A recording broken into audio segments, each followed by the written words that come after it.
Mega Noticias 3 de la tarde, nos vamos directo a nuestra mesa de análisis. Le doy la bienvenida a Beatriz Cárdenas, directora de calidad del aire en el World Research Institute. ¿Cómo estás, Betty? Muy buena tarde. Alberto, muy buenas tardes. Y también nos acompaña Antonio Hernández, ambientalista. Toño, ¿qué tal? ¿Cómo estás? Un saludo, bien, ustedes. Muchísimas gracias. Beatriz Cárdenas, este es un tema que lo deberíamos estar tomando de manera mucho más frecuente. El desarrollo sustentable, esas políticas de las naciones para tener un desarrollo económico, para satisfacer las necesidades de los ya casi 8,000 millones de habitantes que somos en este país, pero hay que cuidar el ambiente. ¿Cómo estamos en esta situación? Seguimos contaminando por todos lados, Beatriz. Sí, Antonio, Alberto, desafortunadamente no tenemos muy buenas noticias, ¿no? Si bien hemos comprometido a hacer bajo diferentes acuerdos internacionales en los que México es también país signatario, el comprometernos por mejorar no solamente la salud de nuestra población, proteger nuestros ecosistemas, seguir creciendo, pero no a costa de nuestros recursos, no a costa de estos recursos naturales tan importantes de los cuales dependemos. El aire, por ejemplo, un recurso vital que a veces se nos olvida porque no tenemos más que aspirar y entonces tener el aire, pero la realidad es que en términos de calidad del aire no tenemos muy buenas noticias. Cada vez tenemos más personas viviendo en zonas urbanas y la calidad del aire en estas zonas urbanas no es la mejor. Hay suficiente evidencia científica que los impactos en la salud, no solamente en el sistema respiratorio, sino en varios de nuestros órganos, son importantes. Aquí la situación, Antonio, particularmente hablando de esta contaminación del aire, ¿qué será ya que tenemos que dar ese paso acelerado a los automóviles eléctricos, estos que no contaminen ya con combustibles fósiles? Pues me parece, no sé, este aspecto de la transición a automóviles cuya fuente sea la electricidad, me parece que pueda tener un impacto que habría que valorar desde una perspectiva positiva en términos de las emisiones a la atmósfera, ¿no? Sin embargo, me parece, yo hablaría sobre todo en las grandes metrópolis de nuestro país, donde habría que ampliar también la visión. O sea, sí tenemos una problemática gravísima de contaminación atmosférica en las grandes metrópolis, Ciudad de México, Guadalajara, Monterrey, que sin duda está vinculada con los aspectos de la combustión de los motores. Sin embargo, me parece que esta transición a vehículos con energía eléctrica no es la solución de fondo. Es decir, por ejemplo, se mantendría un problema de movilidad, sí. Es decir, miles de vehículos que ya no caben en las calles. Me parece que hay un aspecto a considerar, también tiene que ver como en una consolidación de los sistemas de transporte público, sí, que de manera progresiva desalienten el uso individual del automóvil, claro, junto con otras alternativas como la bicicleta. Y me parece que esto sí podría tener también un impacto en la reducción de las emisiones contaminantes. Es que Beatriz, esto es una paradoja gigante, esto es una contradicción del propio desarrollo de las ciudades. Más del 80% ya de los habitantes en México viven en zonas metropolitanas, pero prácticamente el automóvil se vuelve un producto de primera necesidad, porque si no, ¿cómo te mueves? Así es, Alberto, estamos en la gran paradoja de queremos tener acceso equitativo a todos los habitantes de las grandes metrópolis, este transporte, pero un transporte no solamente limpio, como bien dice Antonio, no de grandes emisiones, sino que nos permita movernos, y no tiene que ser los vehículos motorizados, podríamos tener otro tipo de acceso. La realidad es que nuestras metrópolis han crecido de una manera y han estado diseñadas de forma que dependemos del vehículo motorizado. En algunos casos hemos tenido casos muy exitosos de transporte, no solo más eficiente, más conectado, más limpio, pero todavía no logramos. Seguimos dependiendo mucho, y además del vehículo particular. Sí, y es que, Antonio, por ejemplo, es que la Ciudad de México es tan grande que un estudiante que está en Ciudad Universitaria, que está al sur de la capital, pero que digamos vive por ahí de la zona centro, pues tendría que aventarse 20 kilómetros. Entonces, pues no pierde mucho tiempo, energía, imagínate, que sería como un medio maratón en bicicleta. Hay que hacer algo, pero ya, ¿no, Antonio? De fondo, como bien dices. Sí, en este aspecto que tú señalas de las grandes distancias que sin duda pues no son accesibles para la mayoría de las personas, lo que yo te diría es que allí, justo lo que hablaste al inicio de la conversación, como de las políticas públicas, es más o menos conocido este concepto que le llamamos la intermodalidad, en la cual, por ejemplo, pensemos que una persona, digamos, está estimado de 3 a 5 kilómetros, es como la distancia que se puede manejar de movilidad en bicicleta. Imaginemos que una parte del recorrido la realice en una bicicleta y que pueda acceder, por ejemplo, a un sistema de transporte público como el metro, el BRT, donde pueda dejar su bicicleta con seguridad y cumpla el resto de su recorrido en un transporte público. Más o menos como este enfoque es la intermodalidad, me parece que políticas públicas que incluyan ese enfoque pueden ayudar justo a favorecer el uso de otras alternativas de transporte. Hay que entender que, digamos, justo en esta realidad no podemos radicalizarnos y decir no al automóvil, pero en un cambio progresivo hacia otros escenarios deseables, me parece que esta es una alternativa que puede abonar. Yo pienso, Beatriz, en ciudades como Tepic, Orizaba, el propio Acapulco. Ahí ya las medidas a lo mejor deberían ser más drásticas. Aquí no se usan los vehículos de combustión interna y que se mueva la gente, ¿no? El problema son personas de la tercera edad o niños, o sea, es algo complicado de resolver. Sí, es complejo, pero no es insolucionable. O sea, la verdad es que también tenemos algunos ejemplos, y pues no tenemos que hablar tampoco de ciudades del hemisferio norte, ¿no? Creo que esta búsqueda de cómo nos movemos de manera, todos tenemos acceso a esta movilidad y que sea menos contaminante. Mira, tú decías, por ejemplo, de las grandes metrópolis en México. Desafortunadamente, lo que sí hemos visto es que muchas ciudades, la mayor parte de las ciudades en México, incluso pequeñas y medianas, que cuentan con sistemas de monitoreo, es decir, que tenemos datos, pues ninguna de ellas cumple con los niveles que estarían ni siquiera en nuestras normas ni los sugeridos por la Organización Mundial de la Salud. Y esta es una gran sorpresa. ¿Cómo es posible que en todo el trayecto todo el proceso de la Ciudad de México, por ejemplo, de la zona metropolitana, que tuvimos niveles altísimos hace 30 años, que han ido reduciendo no a los niveles que esperamos, cómo es que esto sí sucedió y en otras ciudades no debía haber pasado y los niveles son grandes? La Ciudad de México no es la ciudad más contaminada, por ejemplo, en PM2.5. Hay ciudades más pequeñas que tienen niveles de contaminación más alto. Los vehículos son una fuente, pero también hay que ver que hay otras fuentes que no hemos solucionado, ¿no? La quema de basura, industrias dentro de las ciudades que no tienen control, la generación de energía. Entonces, ¿cuáles serían es una esas llamada ciudades? Para todos. ¿Cuáles serían, Betty, esas ciudades que tengan un aire peor que el de la Ciudad de México?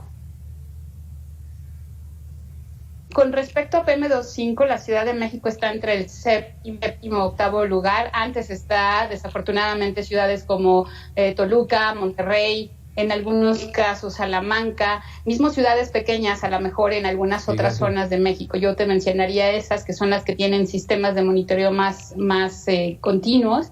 La realidad es que sabemos que hay la presencia de otras fuentes de contaminación en otras ciudades. Sí, ¿no? Algunas ciudades, incluso mismo Tula, tiene niveles a veces mucho más altos de los que tenemos en PM2.5 en la Ciudad de México. La Ciudad de México, la zona metropolitana, sigue siendo la principal en otro contaminante, que es ozono, pero, por ejemplo, PM2.5, que es un contaminante que está totalmente relacionado con mortalidad prematura, asociado a muchos otros padecimientos, es un tema que no hemos resuelto. Sí. Y realmente sí tendríamos que hacer algo como dijimos, con sistemas de movilidad, no solamente motorizados, de multimodales, como mencionó Antonio, pero también empezar a pensar otras fuentes de emisión que no hemos hecho nada, que no tenemos tampoco ni siquiera algunas normas exigentes para controlar las emisiones de estas. ¿Nos puedes repetir el indicador? ¿Es PM2.5? PM2.5, y es que es material particular. Es particulate matter, seguimos usando el acrónimo, material particulado. Y el 2.5 se refiere al tamaño de estas partículas tan finitas. 2.5 micras es es muy pequeño, es algo que ni siquiera nuestro sistema respiratorio puede contener, y estas partículas, que están además compuestas de algunos otros tóxicos, pasan directamente pues a nuestros alveolos y de ahí a torrente sanguíneo, de ahí que tenemos impactos no solamente en sistema respiratorio, pueden llegar a tener impactos en varios órganos de nuestro cuerpo y afectan incluso a la población más vulnerable, afectan definitivamente a los niños, a los adultos mayores, mujeres embarazadas o personas que tienen enfermedades crónicas o están en un proceso de alguna enfermedad. Exactamente, entonces con esto ya derrumbas ese mito de que las grandes ciudades, Guadalajara, Monterrey, Ciudad de México, están contaminadas por ozono. No, hay muchas ciudades que tienen este factor PM2.5 que también corren muchísimo riesgo.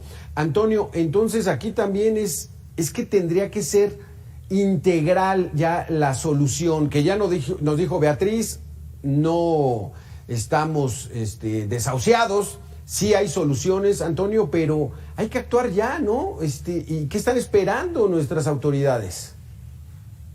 Sí, así es. Me parece que este asunto de la contaminación atmosférica vinculada a las fuentes móviles y a otros orígenes, pues es un indicador muy claro y uno de tantos, justo de una planeación no adecuada del crecimiento en las grandes metrópolis de Monterrey y en otras localidades. Yo allí te diría también, me parece que justo la mortalidad es la motivación más sólida y más consolidada de que tenemos que cambiar esta perspectiva de crecimiento de nuestras ciudades. A las miles, yo soy residente de Monterrey, las miles de muertes anuales por contaminación atmosférica, yo les diría que tomemos en cuenta también la mortalidad de personas que mueren atropelladas en hechos de tránsito justo por privilegiar la movilidad en carro, ¿no? Me parece que por donde veamos se necesita como un replanteamiento profundo de estos esquemas de crecimiento de nuestra ciudad y bueno, requiere una articulación importante que me parece que hasta el momento no se ha dado de manera suficiente. Es que la zona metropolitana, Antonio, de Monterrey es un ejemplo de que no hay planeación. Uno conoce Monterrey, bueno, es la capital de Nuevo León, pues hay 18 municipios que hacen una zona metropolitana tremendamente grande y en otras regiones de Nuevo León no hay habitantes. Claro. Sí, yo te diría que Monterrey es como un ejemplo de lo que podemos llamar una crisis ambiental, desaparición de personas, crisis de movilidad, sequía consolidada, contaminación atmosférica. O sea, hay unas diversidades de sucesos que todo está articulado, O sea, justo coincido, Monterrey es un ejemplo de un crecimiento no planeado de manera no adecuada, con una desregulación grave, y pues ahorita estamos viviendo las consecuencias. El agua es el último de una serie de sucesos graves que requieren atención y que no se le da como debiese. Aquí Beatriz tocó ya un punto, Antonio, muy interesante, el agua. Lo están padeciendo ya desde hace más de un mes en la zona metropolitana de Monterrey, porque ya no se habla nada más de Monterrey, sino San Nicolás de los Garza, San Pedro Garza, todos esos municipios. Y ahí es una situación. Las sequías están muy fuertes, el cambio climático está muy fuerte, no está lloviendo como quisiéramos, pero estamos contaminando también el agua, Beatriz. Sí, sin duda. Además se nos olvida, ¿no? Que tenemos un sistema integrado, es decir, los contaminantes que una vez estuvieron en el aire pueden llegar a ser depositados o terminar en cuerpos de agua. De hecho, ese es un problema, ¿no? La lluvia ácida, la acumulación de algunos nutrientes en cuerpos de agua, que antes esos contaminantes estaban en el aire, una vez que llueve, una vez que hay nieve, estos contaminantes quedan. Es decir, tenemos este ciclo en donde los contaminantes van siendo transferidos de un medio a otro. Y en estos recursos vitales, el agua, el aire, nuestros suelos, tienen afectación también en nuestros cultivos agrícolas, en nuestros bosques que tenemos que preservar. Y yo creo que eso hace otra vez el llamado que tú hacías, ¿no? Tenemos que hacer algo y tratar de verlo de una manera integral, no solamente enfocarnos en una cosa, porque desafortunadamente los contaminantes solamente a veces se van transfiriendo de un medio a otro y nos van afectando. Definitivamente tenemos que repensar cómo vivimos, cómo estamos viviendo en nuestras grandes urbes, y cómo estas ciudades que están creciendo casi con el modelo de nuestras grandes zonas metropolitanas no es el modelo ideal. De verdad debíamos hacer algo todos y todas en cómo empezar a cambiar, definitivamente desde nuestras autoridades, pero también desde nuestros mismos hábitos y nuestras mismas decisiones de consumo. En algunos otros programas yo he establecido esta tesis de que se suspendiera el crecimiento ya de las ciudades por decreto. O sea, hasta aquí no se construye un edificio más, no crece más la mancha urbana, pero pues es algo que difícil de aplicar, Antonio, tú que eres ambientalista, ¿cómo sería esa situación para empezar a regular que no vaya creciendo esa mancha urbana porque trae una serie de contaminantes terribles ya de manera natural? Ahí yo te diría que veo dos actores fundamentales para llegar a esta etapa que tú sugieres. Yo veo complicado como la imposición de una prohibición por las dinámicas como vigentes, lo cotidiano, ¿no? Y en estos dos actores, yo veo uno son las administraciones públicas, en la planificación de los planes, en la formulación e implementación de los planes de desarrollo urbano, ya sean municipales o metropolitanos, donde se determinen estas reglas que impongan como lineamientos de un crecimiento sostenible. Ahí hay uno que me parece que no se hace.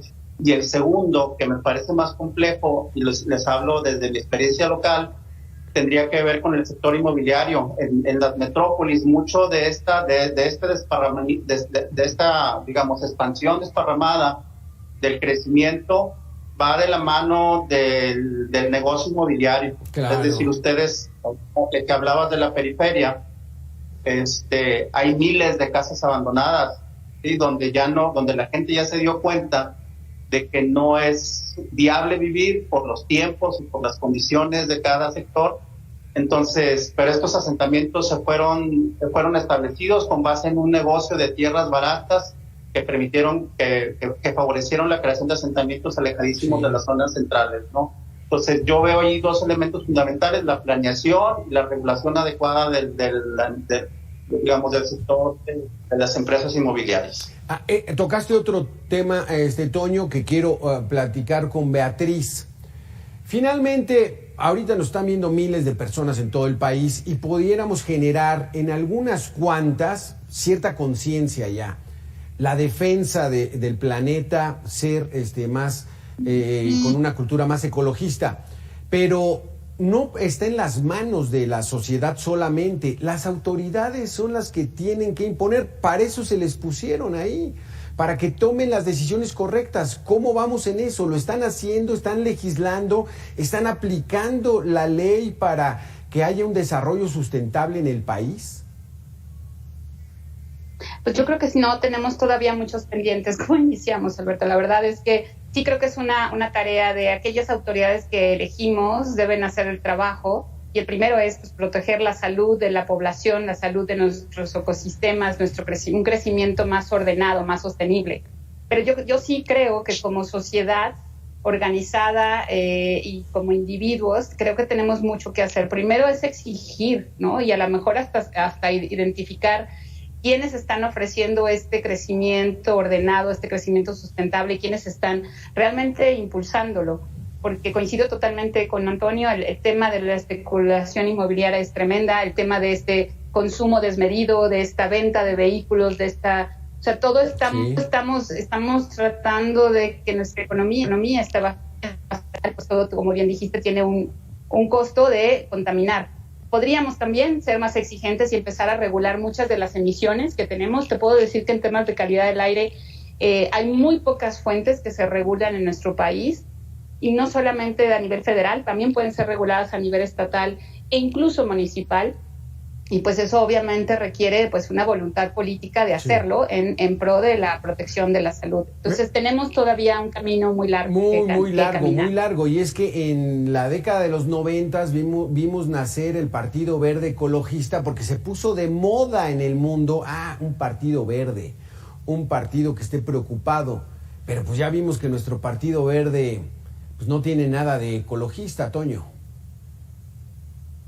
Sí.